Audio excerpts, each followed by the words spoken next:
धामी जी भी व्यक्तिगत रूप से बहुत अच्छे आदमी हो सकते हैं, लेकिन वो इस राज्य में कठपुतली मुख्यमंत्री है। लेकिन सवाल ये है कि सीबीआई की जांच से सरकार कतरा क्यों रही है? तो ये हाकम सिंह सरीके इतने बड़े आदमी नहीं थे, ये राज्य के नेताओं ने और ब्यूरोक्रेट्स ने उनको पैदा किया। अब सरकार का तंत्र बॉबी के पवार के गुट के बीच भी लगातार वो आदमी ढूंढ रहा है कि जो इस आंदोलन को खत्म, तो बॉबी पवार पे अनाप शनाप आरोप लगाए जा रहे हैं। जो लोग प्रतियोगी परीक्षाओं में पेपर सेटिंग के लिए जाते हैं, उसमें अधिकांश लोग इस राज्य से बाहर के। नियुक्तियां जब हो रही हैं तो सालों लग जा रहा है। इसके पीछे भी सरकार का बहुत बड़ा खेल है।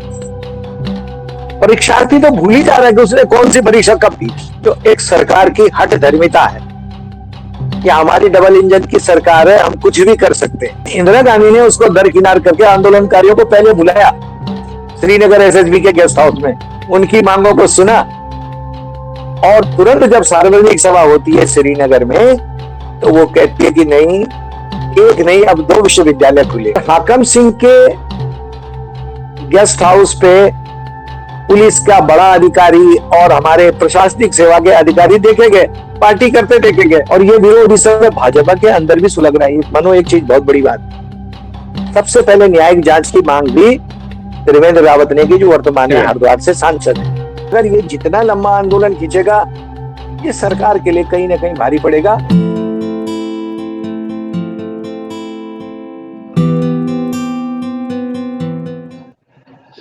नमस्कार, मैं मनु पवार और मेरे साथ इस वक्त देहरादून से जुड़ गए हैं डॉक्टर योगेश दसमाना, जो कि पॉलिटिकल एनालिस्ट हैं, इतिहासकार हैं, पहाड़ के समाज की खदबदाहटों को बरसों से देख रहे हैं, समझ रहे हैं और उसे एनालाइज करते रहे हैं। डॉक्टर दसमाना, बहुत स्वागत और बहुत धन्यवाद हमसे जुड़ने के लिए। डॉक्टर योगेश दसमाना, धन्यवाद मनु। डॉक्टर दसवाना से बातचीत का खास मकसद यह है कि उत्तराखंडी समाज एक बार फिर से करवट लेता दिख रहा है। उत्तराखंड में जो यूके SSSC की भर्ती परीक्षा का पेपर लीक होने के बाद से पूरे राज्य भर में जिस तरह से छात्रों और युवाओं की गोलबंदी हुई है, उससे उत्तराखंड की जो बीजेपी सरकार है उसके माथे पर पसीना आ गया है उसकी वजह से, और ऐसा लग रहा है कि धामी सरकार पैनिक मोड पर दिखाई दे रही है। तो आखिर ऐसी नौबत क्यों आई और इस आंदोलन की आगे की सूरत क्या नजर आ रही है, इस पर डॉक्टर योगेश दसमाना जी से बात करते हैं। डॉक्टर साहब, हम देख रहे हैं कि छात्रों और युवाओं का जो प्रोटेस्ट है उसके खिलाफ भी बहुत तरह के जो लो लेवल का एक कैंपेन सोशल मीडिया पर छिड़ गया है। जिहादी कहा जा रहा है, नस्ली कहा जा रहा है, देश विरोधी, हिंदू विरोधी और बहुत सारी चीजें उनके लिए कही जा रही हैं। तो जैसा हर आंदोलन में होता रहा है पिछले 10-12 सालों से, तो आप इस पूरे आंदोलन को डॉक्टर साहब किस नजरिए से देख रहे हैं? हाँ बिल्कुल मनो, ये आंदोलन जिस रास्ते पे चल पड़ा है, ये याद दिला रहा है उत्तराखंड राज्य आंदोलन की, और उससे पहले अगर बात करें तो गढ़वाल विश्वविद्यालय आंदोलन की। लेकिन तब सोशल मीडिया की भूमिका इतनी नहीं थी, समाचार पत्रों की भूमिका तब नहीं थी, और इस आंदोलन में जो अब इसकी व्यापकता दिखाई देने लगी, उसके पीछे कारण ये है कि ये पेपर लीक का प्रकरण केवल इसी परीक्षा से संबंधित नहीं है। पिछले कई सालों से, जब से अधीनस्थ यवन सेवा आयोग बना है, स्वयं पूर्व मुख्यमंत्री त्रिवेंद्र सिंह रावत ने इसको भंग करने की भी मांग की थी, मुख्यमंत्री के रहते हुए भी, कि इसको बंद कर दिया जाना चाहिए। तो ये जो पेपर सेटिंग का खेल है, ये इसके तार राज्य के कई हिस्सों से जुड़े हुए। अगर आपको याद होगा कि जिस तरह मध्य प्रदेश में व्यापम घोटाला है, तो व्यापम में क्या था कि एक टेक्निकल, जो हम पॉलिटेक्निक संस्थान जिसे कहते हैं, उसको उन्होंने ये काम दे दिया जो क्लास 3 से और MBBS के डॉक्टर तक परीक्षाएं आयोजित कराने लगा। उसमें भी तय हुआ था कि भले व्यापम शुरू तो कांग्रेस के टाइम से भी शुरू था, लेकिन उग्रता कब आई उस आंदोलन में, लोग कब जुड़े, जब ऊपर स्तर की दोनों राजनीतिक पार्टियां कांग्रेस और बीजेपी ने बंदरबांट शुरू कर दी। तो उमा भारती ने जब आंदोलन मध्य प्रदेश में शुरू किया दिग्विजय सिंह के खिलाफ, और जब पता चला कि व्यापम में उनके भी 2 व्यक्ति जो है भाई भतीजे एमबीबीएस की सीट दे दी गई, वो आंदोलन वहां खत्म हो गया। तो उत्तराखंड में ये केवल धामी की सरकार से नहीं, पूर्ववर्ती भाजपा के सरकार से भी जब से ये पेपर सेटिंग का मामला है, और आज भी देखिए, सरकार ने पिछली बार भी कहा था जब हाकम का नाम आया था, हाकम तो मोहरा है। मैं बताऊं कि उत्तरकाशी के पूर्व जिलाधिकारी चंद्र सिंह जी हैं, उन्होंने सार्वजनिक रूप से कई बार कहा कि नेताओं और ब्यूरोक्रेट्स के गठजोड़ से जो हमारे सीमावर्ती क्षेत्र की जमीनें हड़पी जा रही हैं, सेब के बगीचे, अगर आज उत्तरकाशी के इलाके में अगर इस पर जांच बैठ जाए तो हाकम सिंह और उनका परिवार आईएसओ की जमीन पर काश्तकारी क्या कर रहा है, नौकरी कर रहा है उन पे। तो ये हाकम सिंह सरीके इतने बड़े आदमी नहीं थे, ये राज्य के नेताओं ने और ब्यूरोक्रेट्स ने उनको पैदा किया। इसमें मनु जो एक एंगल अभी तक भी छूट रहा है वो ये छूट रहा है, और मैंने देखा है जो लोग प्रतियोगी परीक्षाओं में पेपर सेटिंग के लिए जाते उसमें अधिकांश लोग इस राज्य से बाहर के। और आप जानते हैं, आप दिल्ली के मीडिया में बैठे हैं कि आज लोक सेवा आयोग हो या अधीनस्थ चयन सेवा आयोग, वहां पे मोबाइल बाहर रख दिए जाते हैं। पेपर सेटर वापस जब जाता है तो वो सारे कागज वहां जमा करके चले जाता है पेपर बना के 3-3 प्रतियों में।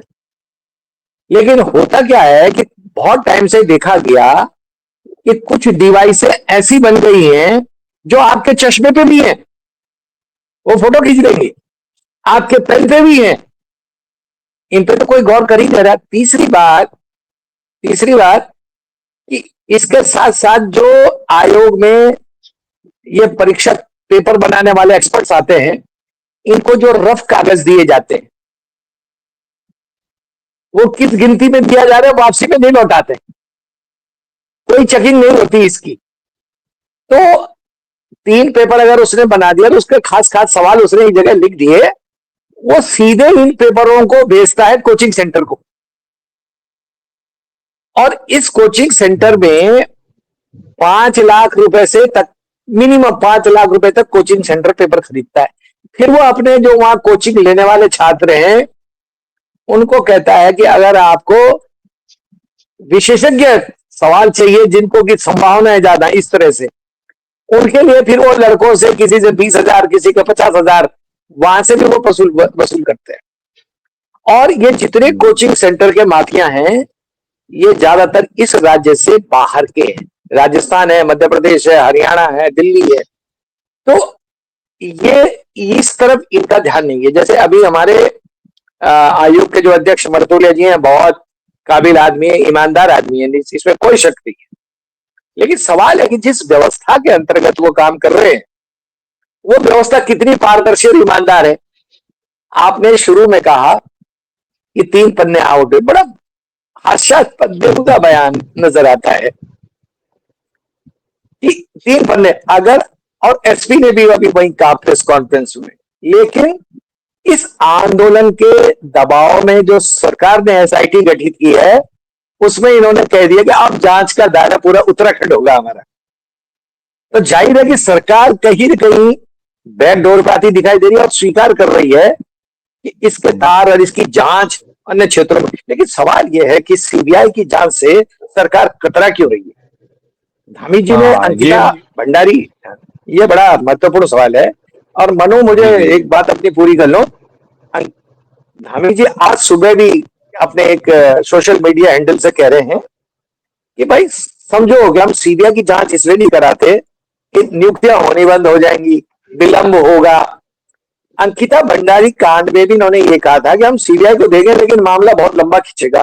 तो अंकिता भंडारी हत्या का जो आपने एसआईटी और लोकल पुलिस से जांच करवाई, उसका परिणाम क्या हुआ? आपने तो एक ब्लंडर और मिस्टेक की कि अंकिता भंडारी हत्याकांड में जिस व्यक्ति को आजीवन कारावास हमारा उच्च अधीनस्थ न्यायालय, जिला न्यायालय, सत्र न्यायालय उसको आजीवन कारावास की करता है, और जो कि अभी तक सभी राज्यों में, पूरे देश में आजीवन कारावास को 20 साल के लिए निर्धारित किया गया है।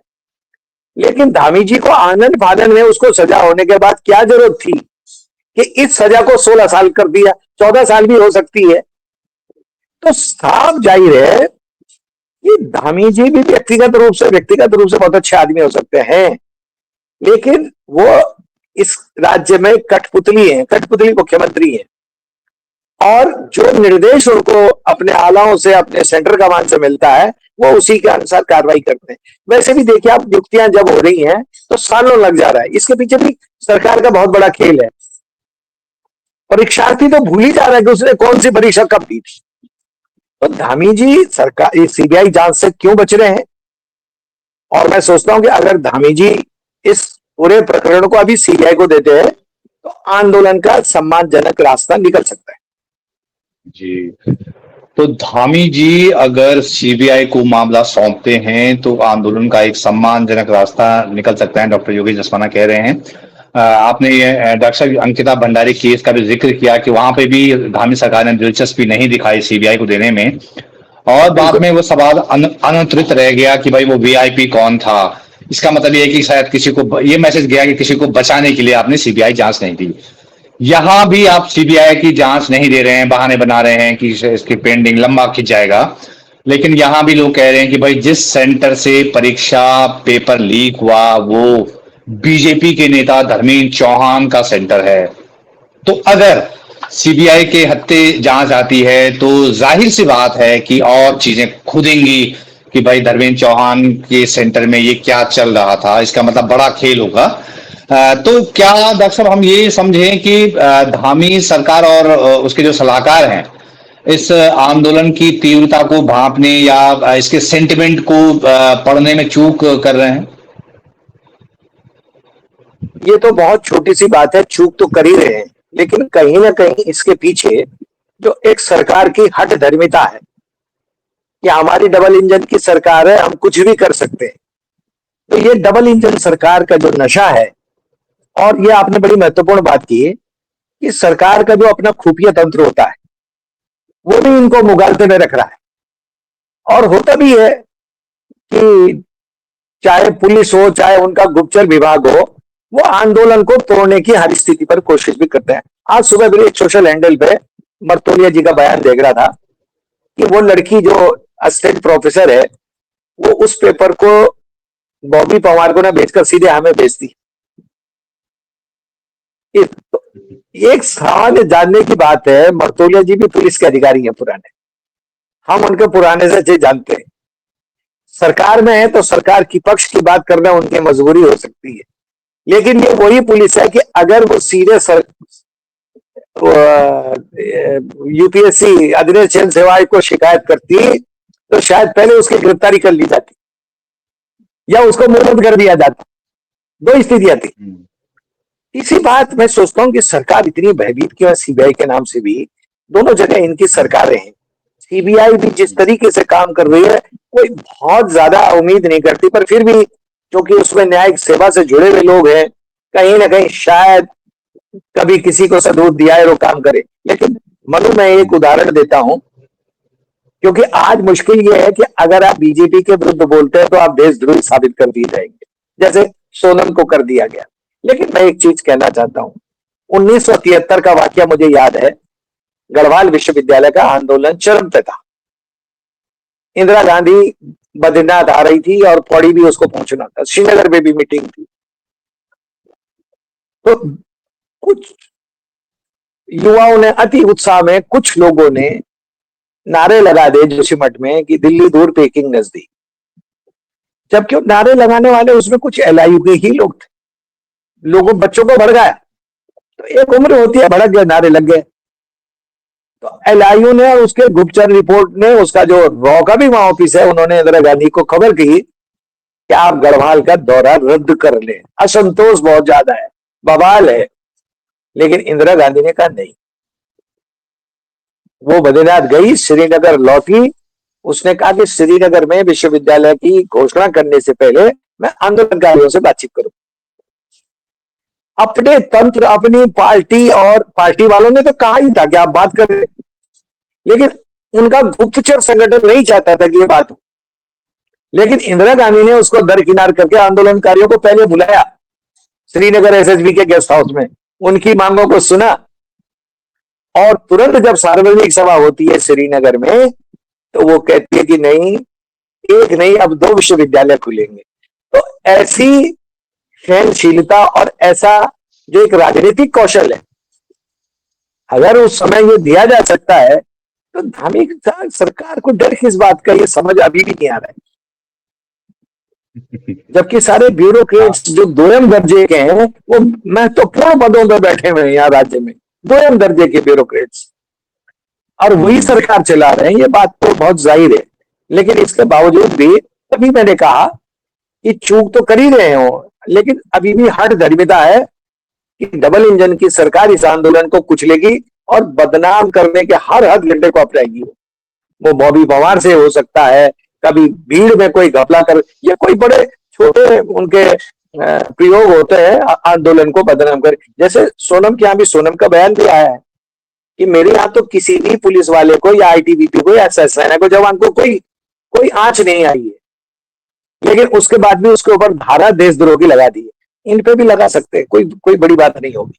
लेकिन सरकार को सोचना चाहिए कि सीमावर्ती अंतरराष्ट्रीय सीमा से जुड़ा हुआ क्षेत्र है, यहाँ की घटनाएं चाहे वो लद्दाख की हो, हमारे उत्तराखंड की हो, इनको बहुत गंभीरता से और विनम्रता के साथ सरकार को बातचीत के टेबल पे, राउंड टेबल बातचीत करनी चाहिए और समाधान निकालना चाहिए, जिससे कि पहाड़ों में अशांति का नया माहौल न बने। तो एक बहुत जरूरी बात डॉक्टर गिरिजा बता रहे हैं कि सीमांत जो है राज्य है, और इस तरह असंतोष पनपता रहेगा तो उसको छल कपट से कुचलने के बजाय उसमें बीच का रास्ता निकालना चाहिए। लेकिन डॉक्टर साहब, मैं देख रहा हूँ शुरू से ही, जब से ये मामला सामने आया, सरकार जो है प्रपंच रचती हुई दिख रही है कि भाई आप हरिद्वार से कुछ अंडर ग्रेजुएट बच्चों को ले आए बसों में भर के, और ये कहने लगे कि साहब अच्छा पेपर हुआ, फटाफट जो है सब कुछ ठीक हुआ है, और आप जो है रिजल्ट घोषित करें। फिर एक कथित तौर पर एक छात्र संगठन हुआ आता है, रातों रात वो सरकार से मिलता है, फोटो खींचते हैं, और बताया जाता है कि भाई सब छात्र कह रहे हैं कि परीक्षा घोषित करें, परिणाम घोषित करें। आपने मर्तुले जी का जिक्र किया, जिन्होंने कहा कि भाई पेपर लीक नहीं है, बेसिकली ये तो तीन पन्ने बाहर निकले हैं। और वही तर्ज पे एसपी ने कहा, मंत्री विधायक जो सब एक सुर में कह रहे हैं। तो ये जो सारा प्रपंच रचा जा रहा है, क्या ये इसलिए रचा जा रहा है कि उनका अपना आदमी, अपना बंदा धर्मेंद्र चौहान, जिसका कि सेंटर है, वो फंसा हुआ है, या उस तक आंच ना आए? क्या ये सारा प्रपंच इसलिए रचा हुआ दिखता है आपको? इसमें 2 स्तरों पर धर्मेंद्र चौहान तो अब बहुत साफ दिखाई देने लगा है कि स्कूल भी उसका है, सुपरिंटेंडेंट भी उस क्लास का वही है। और दूसरी तरफ जो मैं कह रहा हूं, जो सबसे बड़ा खेल हो रहा है, वो हो रहा है जो हमारे पेपर सेटर है और कोचिंग संस्थान है। जब तक नीट नहीं बना था, तो यहाँ के कोचिंग सेंटर हमारे एमबीबीएस के छात्रों से भी सीधा ऑफर दे रहे थे कि आपको अच्छी तैयारी कराएंगे, उस नाम पे आपको निकालने का भी वो आश्वस्त कर रहे थे। लेकिन 5 से 10 लाख उस समय शुरुआत में था, जब ये राज्य ही बना। तो चूंकि इसके तार केवल एक भाजपा नेता से हरिद्वार में नहीं जुड़े, इसके तार पूरे उत्तर भारत से जुड़े हुए। और ये जो पेपर सेटर जो लॉबियां हैं, वो मेरठ की है, इलाहाबाद की है, ये बहुत सारे वो लोग हैं, बहुत सारे ब्यूरोक्रेट, मैं बता रहा हूं ब्यूरोक्रेट्स हैं इसमें। तो वो जो ताना बाना बुना है, एक पूर्व मुख्य सचिव अब नहीं रहे हो, मैंने उनसे एक छोटा सा सवाल किया था कि देहरादून के थानों के जंगल में आपने राज्य संग्रहालय और कुछ ऑफिस ले गए, वहां क्यों ले गए? क्योंकि वो रिटायर्ड थे। उन्होंने बड़ी बेबाकी से अपना जवाब दिया कि नेता ही नहीं, हमारे ब्यूरोक्रेट्स भी इस खेल में लगे हैं। उन्होंने जमीनें खरीदी है, वहां ऑफिस जाएगा तो सड़कें बनेंगी, सड़कें बनेंगी तो हमारी जमीनों की कीमत बढ़ेगी। तो ये छोटा सा केवल एक नकल माफिया नहीं, बल्कि इसके पीछे, या एक सेंटर हरिद्वार का नहीं, हरिद्वार और उधम सिंह नगर। अभी अगर उधम सिंह नगर की बारी आके देखिए, तो उधम सिंह नगर में भी निकलेंगे ऐसे लोग। मैं अपने सेवा काल के दौरान भी बताऊं कि बहुत सारे बच्चे मुझे मिले जो समूह गौ की परीक्षा देके आए, तो उन्होंने मुझे बताया कि सर हमने तो अपना परीक्षा पूरा, मतलब वो पेपर भी सॉल्व नहीं कर पाए, इतना कम टाइम मिला, लेकिन मेरे बगल वाला जिसने की क्यूआर सीट भरी नहीं, उन्हें ब्लैंक दी और रिजल्ट होने पर वो पास हो गया। ये आज की कहानी नहीं है, ये पीछे पूरा 10-15 साल का इतिहास इसके साथ जुड़ा हुआ है। लेकिन इस समय बहुत त्रस्त हो गई थी जनता। मैं बताऊं कि जो गंभीर छात्र पढ़ने वाले हैं वो तो मन बना चुके हैं कि अब हम इन परीक्षाओं को देंगे ही नहीं। मतलब इतनी निराशा आज पहाड़ के युवाओं के में है। और ये कितनी बड़ी धैर्य की बात है, आज एसपी भी बहुत मोबिलाइज कर रहे थे बच्चों को कि भाई मैं तो इलाहाबाद का पढ़ा हूं, पर पहली बार देख रहा हूं कि इतना शांतिपूर्वक आंदोलन चल रहा है। लेकिन कल ही ये लोग इसमें, कल मैं देख रहा था वो पूरी छावनी के रूप में बना दिया था उन्होंने परेड ग्राउंड। आने जाने वाली गाड़ी, वहां में सामान्य मुसाफिरों को चलने के लिए इतनी बड़ी दिक्कतें थी। आप अगर हमारे स्वाभिमान की लड़ाई है, हमारे हितों की लड़ाई है, तो उसमें आपको उन छात्रों से सीधे बातचीत करने में दिक्कत क्या है? अभी आपके जो हाईकोर्ट के जज हैं, जो उनके अंदर में टीम है, मैं समझता हूं कि टीम भी अपने उच्च अधिकारियों के खिलाफ कोई निर्णय कर पाए, निकाल पाए, ये भी बड़ा संदेह है। तो ये केवल टाल मटोल करके आंदोलन को खींचिए और आंदोलन को खत्म करने की साजिश है, ऐसा इसमें दिखाई दे रहा है। हम्म, तो आंदोलन को खत्म करने की साजिश दिख रही है और एक बहुत बड़ी लॉबी, एक बहुत बड़ा नेटवर्क, जैसा डॉक्टर साहब बता रहे हैं कि इसके पीछे हो सकता है, क्योंकि जो कोचिंग माफिया है और जो बहुत तगड़ा नेटवर्क, डॉक्टर साहब बता रहे हैं कि ये आज की बात नहीं है। डॉक्टर योगेश दसवाना सिस्टम में रहे हैं, उन्हें पता है कि चीजें जो है कहाँ से कहाँ बिगड़ी हैं और कहाँ से कहाँ निकली हैं। तो डॉक्टर, जिस तरह से मूवमेंट चल रहा है और अब तो पूरे उत्तराखंड में फैल गया है, जगह जगह देख रहे हैं, मैं तो देख रहा हूँ कि रामलीलाओं में भी जो है इसका जिक्र आ रहा है हाँ, कि बहुत पेपर बिल्कुल लीक। बिल्कुल। तो इसका मतलब ये इतनी गहरे जा चुका है ये मामला कि सरकार के लिए आसान नहीं है इसको, इसका जो परसेप्शन जो तैयार हुआ है सरकार के खिलाफ। तो क्या जो युवा इसको चला रहे हैं या जिस तरह के लोग गोलबंद हुए हैं, कोई यूथ के बीच कोई पॉलिटिकल फोर्स बनती हुई देख रहे हैं आप, युवाओं जो गैर बीजेपी और गैर कांग्रेस के से हट के जो आप देख रहे हैं आप, कोई एक पॉलिटिकल फोर्स बनती हुई देख रहे हैं कि हाँ इनके पीछे लोग लामबंद हो रहे हैं?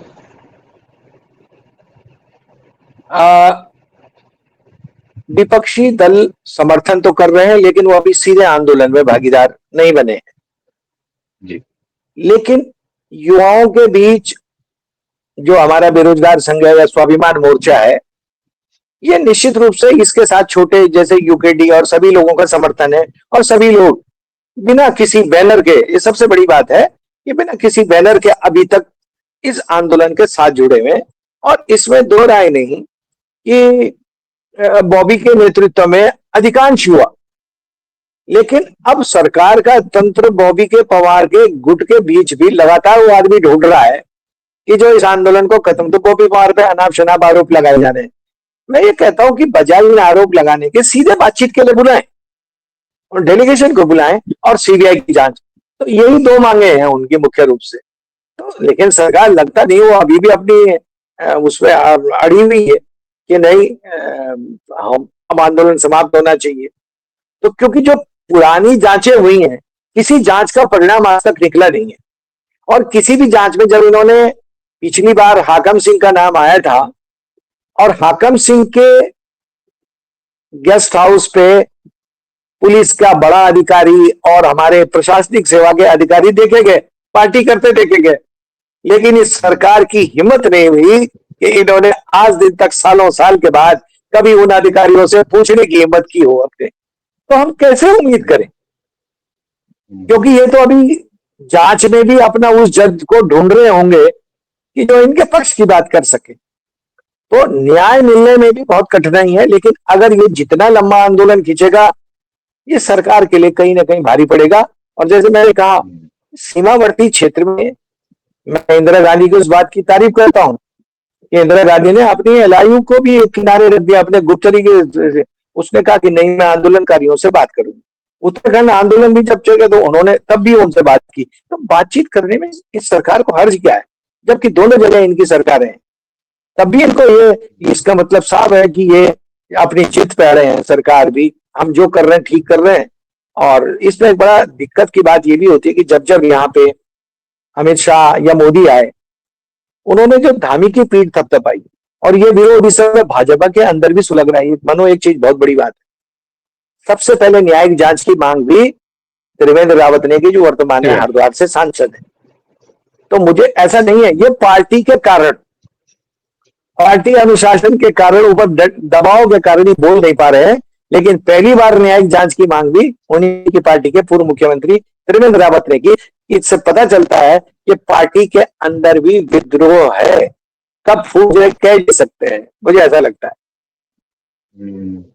तो पार्टी के भीतर भी कुछ हलचल है, क्योंकि वो पार्टी अनुशासन की लक्ष्मण रेखाओं में बंधे हुए हैं, तो बहुत चीजें बाहर नहीं आ पा रही हैं। लेकिन उस तरह का दबाव तो है, क्योंकि घर घर से जुड़ा हुआ मामला है, रोजगार का सवाल है, नौकरी का मसला है, तो वो घर घर से जुड़ा हुआ है, और इसीलिए लोगों की भागीदारी बहुत ज्यादा इसमें दिख रही है। एक डॉक्टर साहब, एक मैं बहुत गौर करने लायक बहुत चीज देख रहा हूँ, उसमें बच्चियों, जो पहाड़ की बेटियां हैं, उनकी भागीदारी बहुत ज्यादा है, बहुत उनके तेवर देख रहा हूँ।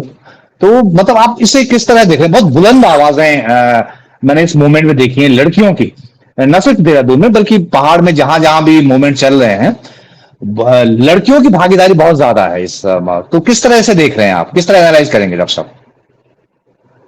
मनु, ऐसा था कि जब उत्तराखंड राज्य बना तो एक बात बहुत अच्छी दिखाई दे रही थी कि उन्होंने राजनीतिक आरक्षण तो जो पंचायतों में दिया वो दिया 50% का, जहां महिलाएं आई। लेकिन जो बहुत सकारात्मक दृष्टि से दिखाई दिया कि जो अधीनस्थ जन सेवा आयोग के पद थे, लोक सेवा आयोग की परिधि के बाद, मतलब सबऑर्डिनेट सर्विस कमीशन का जो अधीनस्थ जन, उसके पदों पे 30% आरक्षण लड़कियों के लिए, महिलाओं के लिए, बोले लड़कियों के लिए दिया गया। तो उससे हम ये देख रहे हैं कि राज्य बनने के बाद उन लड़कियों को अच्छे अवसर मिलने लगे थे, और वो लड़कियां, तो लड़कियों के अंदर एक बड़ा जज्बा था कि शायद इस राज्य में हमको रोजगार के अवसर मिलेंगे। और आप पूरे उत्तराखंड में देखिए कि जितने भी छोटे से छोटे कोचिंग सेंटर हैं, वहां पे प्रतियोगी परीक्षाएं, खासकर ये समूह गो जिसे हम लोग कहते हैं, अधीनस्थ जन सेवा द्वारा संचालित परीक्षाएं हैं, इसमें आपको सबसे ज्यादा प्रतिशत पहाड़ की लड़कियों का मिलेगा।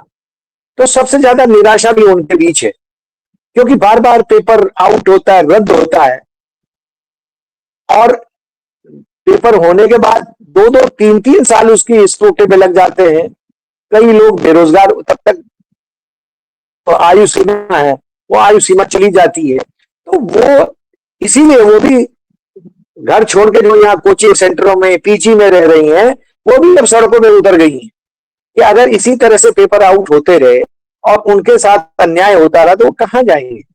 तो ये इसलिए भी इसमें लड़कियों की तादाद बहुत दिखाई दे रही है कि स्कूल और कॉलेज में जितने एडमिशन्स भी हैं, उसमें लड़कों की अपेक्षा, लड़के कुछ ना कुछ रोजगार के लिए चले जा रहे हैं बाहर, लेकिन लड़कियां अभी भी पहाड़ से अपने अंदर भीतर, राज्य के भीतर अपने संसाधनों को ढूंढ रही हैं। और उनके लिए सबसे बड़ा यही होता है कि पहले ऑप्शन क्यों सरकारी पद पे, इसलिए सड़कों पे सबसे ज्यादा लड़कियां हैं। ये मेरा दृष्टिकोण, और जो मैंने मूल्यांकन किया तो ये रहा है। जी हाँ, वैसे भी पहाड़ की बेटियों के हिस्से जो है संघर्ष बहुत ज्यादा आया है, तो उससे मुक्ति का रास्ता उससे मुक्ति का रास्ता वो शिक्षा और रोजगार में देखती हैं। और जब वो उनके सपनों की डिग्री के करीब पहुंच जाती हैं तो उनको लगता है कि तब पता चलता है पेपर लीक हो गया, मतलब सपनों की डिग्री के बिल्कुल पास पहुंच गई, तब पेपर लीक हो जाता है, तो वो बहुत बड़ा उनके लिए आघात होता है। आखिरी सवाल डॉक्टर साहब, जैसे मैं लड़कों की बात की तो जी जी मनु, मैं इसमें एक चीज और जोड़ रहा हूं, जो कल एक आया है, जो एक बड़ी होनहार लड़की आईपीएस रचिता कुकरेती थी, उस जुयाल,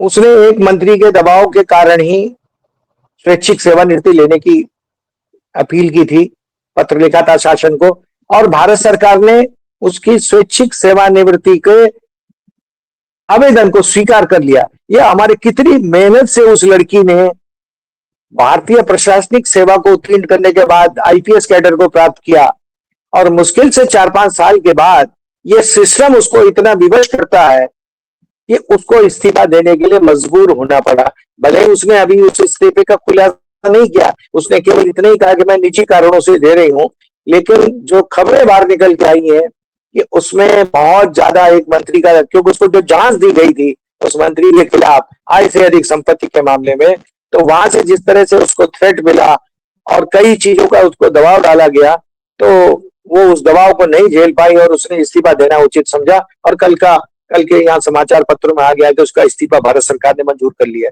ये बड़ी दुखद स्थिति इस राज्य के लिए हो रही है, जो घटनाएं और दृश्य सामने आ रहे हैं। जी बनू। जी, तो पहाड़ की बेटियों के लिए संघर्ष सिर्फ इतना ही नहीं, उनको जॉब हासिल करनी है। जॉब के बाद के जो चैलेंजेस हैं, वो अलग तरह के चैलेंजेस हैं, जैसे रक्षिता जुयाल का वो अलग। आईपीएस का मामला डॉक्टर साहब बता रहे हैं। हाँ। डॉक्टर साहब, इन्हीं लड़कियों में एक लड़की को का वीडियो बहुत लोग वायरल करके, और जो मैं बता रहा था कि अब आंदोलन को बदनाम करने के लिए तमाम तरह के हथकंडे अपनाए जा रहे हैं, और कि भाई वो सनातन विरोधी, हिंदू विरोधी और इस तरह के मूवमेंट और नक्सली और अला फला बहुत कुछ कहा जा रहा है। तो मेरा आखिरी सवाल डॉक्टर साहब ये था कि जैसे एक पॉलिटिकल आइडियोलॉजी ने पूरे देश में हमारे जो समाज की एक छवि ऐसी बन गई है कि यहाँ बहुत धार्मिक कट्टरता है, बहुत और कुछ बीच में ऐसी घटनाएं हो जाती हैं जिसपे लगता है कि हाँ, इन पे मोहर लग जाती है कि हम जो है एक धार्मिक कट्टर समाज हैं। आप तो डॉक्टर साहब इतिहास आपका सब्जेक्ट रहा है, क्या हमारा समाज मूल रूप से ऐसा रहा है डॉक्टर साहब? हाँ बिल्कुल मनो, ये कतई बहुत महत्वपूर्ण सवाल है आज के संदर्भ में। हमारा जो उत्तराखंडी समाज है, उस उत्तराखंडी समाज में इस तरह की बातें आज से पहले कभी नहीं आई। और हमारे जो तीज त्योहार हैं, चाहे होली है, दिवाली है, वो जिस तरीके से हमने मुस्लिमों के साथ बनाया, अपने ईसाई समुदाय के साथ बनाया, जैन समुदाय के साथ बनाया, ये बड़ा एक था कि जितनी सहिष्णुता उत्तराखंड के समाज में है इन जातियों को लेकर, इससे पहले कभी नहीं देखी गई। लेकिन कुछ साल से जिस तरह का नैरेटिव उत्तराखंड में सेट किया जा रहा है, मैंने देखा कि कोई सरकार के पक्ष में ही कई बार वो वीडियो चलता है जो ये कहता है कि बद्रीनाथ में मस्जिद बन गई है, बद्रीनाथ में इतने मुसलमान चले गए। इस तरह का जो नैरेटिव बनाया जा रहा है, आपको पता होगा कि एक बार अभी कुछ ही साल पहले की बात है, पुरौला की घटना हुई कि एक मुस्लिम लड़के ने उस युवती को बेला, वो बाद में जांच करने में आया कि वो लड़की तो है ही, जो घर पे है। लेकिन कुछ आंदोलनकारियों ने जो अपने को सनातनी और ये हैं, इन्होंने इस तरह का नैरेटिव बना दिया कि वो पूरा बवाल जो है पुरौला में फैला, और बाद में निष्कर्ष उसका शून्य आया। श्रीनगर गढ़वाल में भी इसी तरह का नैरेटिव पैदा किया जा रहा है कि अल्पसंख्यक दूसरा जो समुदाय है उससे उसकी दुकानों से सब्जी नहीं खरीदेंगे, नवरात्रे का सामान नहीं खरीदेंगे। मनु, आप तो जानते हैं कि हमारे यहाँ जन्म से लेकर, हमने तो पौड़ी में भी देखा है, बचपन से देखा है, और मृत्यु तक के जितने संस्कार होते हैं, वो हमारा एक मार्केट होता है, तो मुसलमान उसका करते हैं, उनको बताना पड़ता है कि हमारी कौन सी पूजा है, ये संस्कार कौन सा, छल पूजा है या मृत संस्कार है, उस सारे व्यक्ति को पता है। तो हमारी जो अर्थव्यवस्था भी थी वो इस तरह की थी। जिस बद्रीनाथ के मंदिर के बारे में, उसकी पूजा के बारे में आज तो बोलना भी बड़ा मुश्किल है कि वो जो बदरुद्दीन, वो बदरुद्दीन जैसा कोई व्यक्ति नहीं था, नंद प्रयाग का अलबख्श आदमी है जो बद्रीनाथ की सीढ़ियों पर फूल बेचता है, और अपने जो पाठार्थी हैं बद्रीनाथ के, डिबरी पंचायत के लोग हैं, उनके साथ काम करते करते उस प्रभु की सेवा में उसने एक दो पद उसमें जोड़ दिए, और उसके परिवार ने वो 1868 में किताब प्रकाशित कर दी, आरती संग्रह। लेकिन आज उसको लेकर भी बवाल बजा हुआ है कि कैसे कह सकते हैं अलबख्श का है, मुस्लिम की वो प्रार्थना है। अब वो मैंने उस किताब पढ़ी है, वो 1868 में प्रकाशित हुई है। तो आज इतने वर्षों के बाद हमारा जो सामाजिक ताना बाना रहा, देखिए मुगल के टाइम पे बड़ा वो हिस्ट्री बड़ा है। मुगल के टाइम पे जब दारा सिकोह यहाँ आ गया, तो उसके साथ साथ, क्योंकि जो गढ़वाल नरेश के साथ उसके संबंध थे वो इतने सौहार्दपूर्ण थे कि उसने दो चित्रकार भी भेजे, श्यामदास हरिदास, जो बाद में तोमर वंश हुए, जो आज भी है। तो उत्तर भारत का पहला आर्ट कॉलेज उस समय श्रीनगर में खुला 1790 में।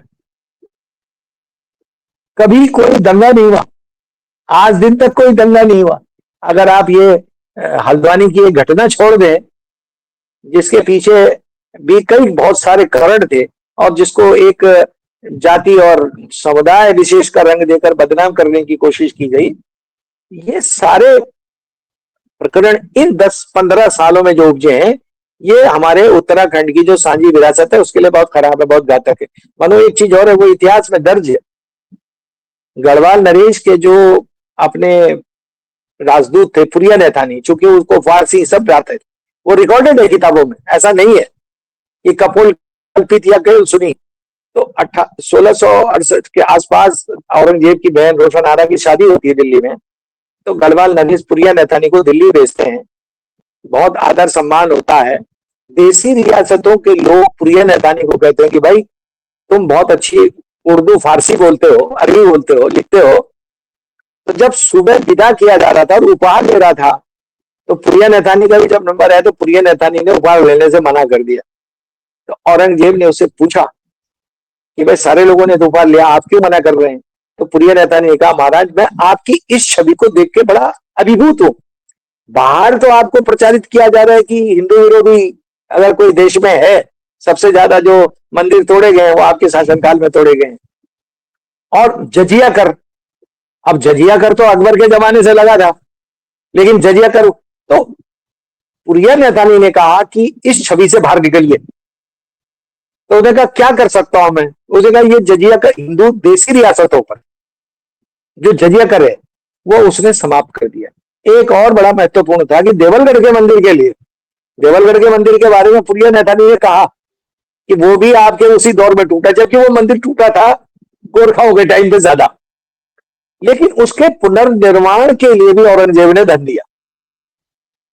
लेकिन हम एक ऐसा नैरेटिव बना दे रहे हैं कि उत्तराखंड में ये बहुत गलत बात है कि किसी भी आंदोलन को या किसी भी व्यक्ति को जो सरकार के विरोध में बोल रहा हो, सरकार की नीतियों के विरोध में बोले, उसको आप या तो देशद्रोही ठहरा देंगे या उसको आप हिंदू विरोधी ठहरा देंगे। ये बहुत गलत ट्रेंड पकड़ गया है, इसको रोका जाना बहुत जरूरी है।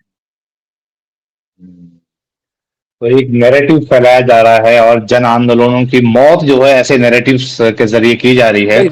आप देख 10-12 साल में आप देख रहे हैं कि बहुत सारे आंदोलन ऐसे ही बदनाम किए गए हैं और उनको एक तरह से मतलब असमय मौत भी हुई है कई आंदोलनों की। तो एक बहुत खतरनाक है, खासकर हमारे पहाड़ी समाज के लिए, हमारे उत्तराखंड के समाज के लिए, जो कि पारंपरिक तौर पर उदार और सहिष्णु समाज रहा है। प्रकृति के बीच रहने वाले लोग रहे हैं और उस तरह प्रकृति ने जो उदारता हमें दी है, जो सहिष्णुता हमें दी है, वो हम उस तरह के समाज बिल्ड हुए थे। लेकिन अब चीजें बदल गई हैं और इस बदलाव को डॉक्टर योगेश धस्माना लगातार देख रहे हैं। उन्होंने इस समाज की खद बटाहटों को देख ही रहे हैं, एनालाइज कर रहे हैं, जैसे मैंने शुरू में कहा। तो डॉक्टर साहब, इस आंदोलन के जरिए बहुत सारी चीजें आपने बताई, हमारे समाज के बारे में, हमारे पॉलिटिक्स के बारे में कई किस्से आपने बताए। खासकर इंदिरा गांधी वाला जो किस्सा है वो बहुत इंटरेस्टिंग किस्सा है कि कैसे मतलब एक बड़े नेता ने कहा भी था कि लोक राज जो है वो लोक लाज से चलता है। तो वो उसकी मिसाल, हाँ जी, तो मिसाल पेश किया की, तो ऐसी मिसाल पेश करनी चाहिए जो भी हमारे लीडर हैं। तो डॉक्टर योगेश धस्माना, आपने बहुत महत्वपूर्ण और बहुत अर्थपूर्ण बातचीत की। डॉक्टर साहब बहुत बहुत शुक्रिया, बहुत बहुत आभार आपका, धन्यवाद सर। धन्यवाद, धन्यवाद।